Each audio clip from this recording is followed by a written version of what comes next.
Alright, magandang tanghali po sa inyong lahat mga kababayan, Batang Maynila to.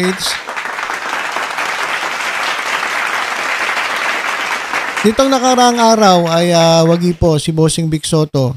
Diyan po sa naging desisyon ng Muntinlupa Regional Trial Court na kung saan napahinto po ang pagpapalabas ng teaser ng pelikula ni Daryl Yap na The Rapist of Pepsi Paloma. So pinagbawalan na po nga palabas yan at pinapadelete o pinapa-take down ng korte yung 26-second video ng teaser ni Daryl Yap.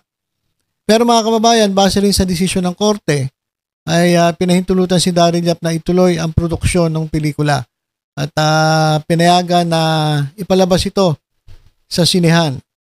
Yun po yung yung huli-huli nating update. Kaya ito mga kababayan, mag-update muli tayo tungkol po sa issue na yan.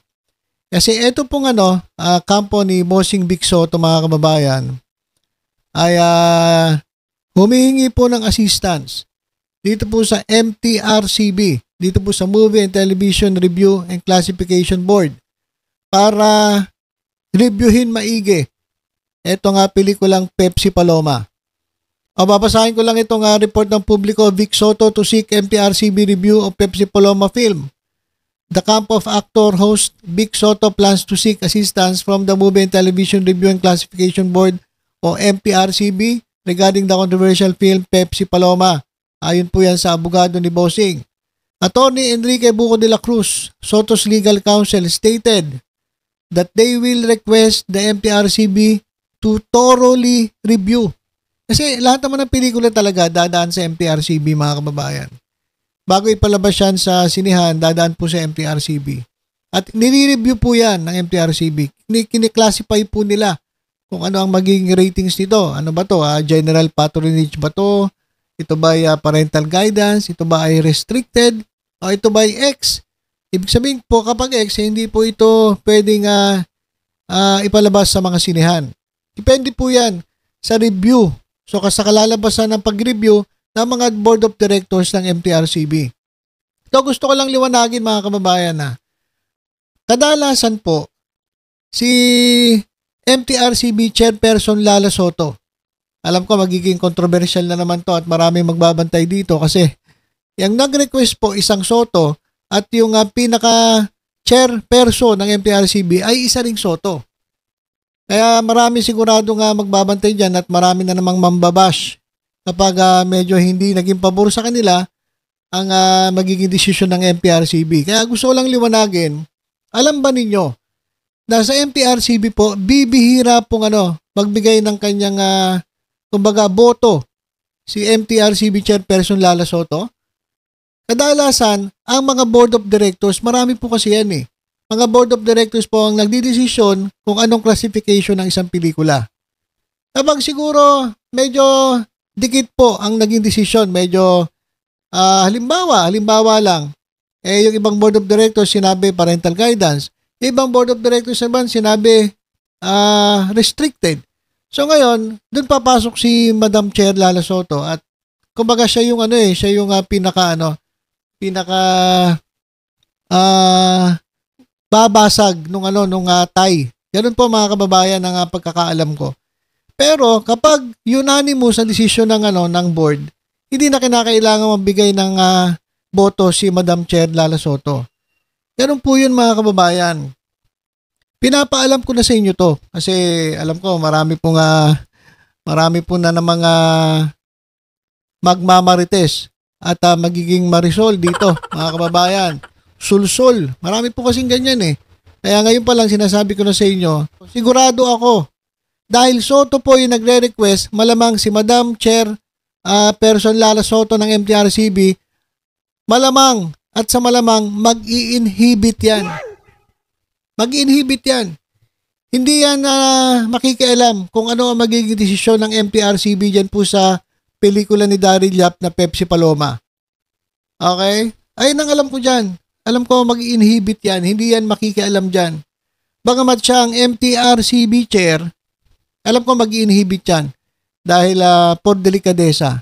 Kilala naman natin yan si Madam Chair Lala Soto. Ano yan eh. Talagang patas lagi yan mga kababayan eh. Marami lang talagang mga basher, lalong-lalo na yung mga sa kabilang stations, kabilang mga networks. Hindi po mawawala yan. Pero kung alam nyo lang, itong si Madam Chair Lala Soto ay napakapatas po niyan. Kaya nga tama lang ang pagkakalagay sa kanya ni Presidente Bongbong Marcos dyan po sa MTRCB. So ito, humihingi po ng tulong at gusto ng abogado ng mga ni Vic Soto na pag-aralan maigi.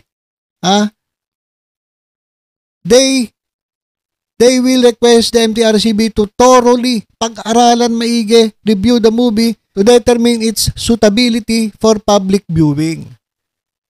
Tingnan maigi kung pwede ba ito ipalabas sa publiko o hindi. Alam nyo, sa tingin ko si Atty. Buko nag-request pa, pero alam ko kahit walang request yan, talaga namang lagi ng mga toro ang pag-aaral ng MTRCB. Itong grupo ni Madam Chairperson Lala Soto. So dahil dito, mga kababayan, dahil sa paglapit ng kampo ni Vic Soto dyan po sa MTRCB para pag-aralan maigi itong pelikula ni Daryl Yap na Pepsi Paloma. Pinalitan niya yung pangalan mga kababayan for the record lang. Ang talagang title niyan ay The Rapist of Pepsi Paloma. Pero sa Philippine Cinema, binago niya. Kasi alam niya naman na hindi uubre yung kanyang title kasi masyadong offensive. Kaya etong pelikula ngayon ay i-reviewin ng MTRCB at sigurado marami na naman ako maririnig ng ngak-ngak dyan. Sasabihin, hindi yan may palalabas kasi ang chairperson ng MTRCB, Soto So, ang papaboran dyan, sigurado, mga Soto. Okay na naman sasabihin ng mga walang alam dyan. Expect na natin yan, mga kababayan, yan ang sasabihin ng mga bobo, mga kababayan, na hindi naintindihan ang trabaho ng MTRCB. Kasi ngayon pa lang, mga kababayan, nakikita ko na mag-i-inhibit yan si Madam Chairperson Lala Soto. Hindi yan makikialam. Hindi yan makikialam. Wala pa tayong balita kung ano ang sagot ng MTRCB. Pero sigurado ako na talagang pag-aaralan nila. Pero sa parte ni Chairperson Lala Soto, mag-i-inhibit yan. Hindi makikialam yan. Kasi usually talaga kung hindi naman dikit ang wala namang kinakailangan tiebreaker doon sa mga desisyon ng mga board of directors, hindi naman talaga siya bumuboto. Bibihira. Kaya dito sa mga ina-anticipate ko na mga marites na naman, mga babanat kay MTRCB Chair Lala Soto, ngayon pa lang sinasabihan ko na kayo, nganga. Nganga kayo, nganga. Kasi hindi makikialam si Madam Chair Lala Soto dyan sa isyong yan. At hayaan niya lang ang kanyang board of directors na magdesisyon. Ngayon, kapag naglabas na ngayon ang desisyon ng MTRCB, kaklasify nila yan. Ano ba yan? X ba yan? Restricted ba yan? Wag niyong sisihin si Madam Chair. Kasi alam ko, hayaan niya lang ang kanyang board of directors na mag-classify dito sa pelikulang ito. Kaya yung mga galit sa Soto, inuulit ko, nga. Hanggang nga na lang kayo. So yan, mga kababayan, ang update natin. Lumapit po ang kampo ni Vic Soto dyan po sa MTRCB. At sigurado ako re-reviewin ng MTRCB. At doon sa mga naghihintay na ito na. Ano kaya magiging desisyon ni Madam Chair Lala Soto dito? Ito lang sabihin ko sa inyo. Huwag kayong umasa na makikialam si Madam Chair yan. Dahil merong board of directors, marami po yan na magdidesisyon dyan. At sa pagkakakilala ko kay Madam Chairperson Lala Soto, mag-inhibit yan. Hindi yan boboto. Hayaan niya yung kanyang board of directors na mag-decide kung anong karapat-dapat sa pelikulang yan. Okay? So, abangan na lang po natin ang magiging update dyan po sa classification ng MTRCB. Okay, so ilang po muna, mga kababayan. Basta tutok-tutok lang po dito sa Batang Maynila. Sa iba pang updates, ingat po tayong lahat. God bless po.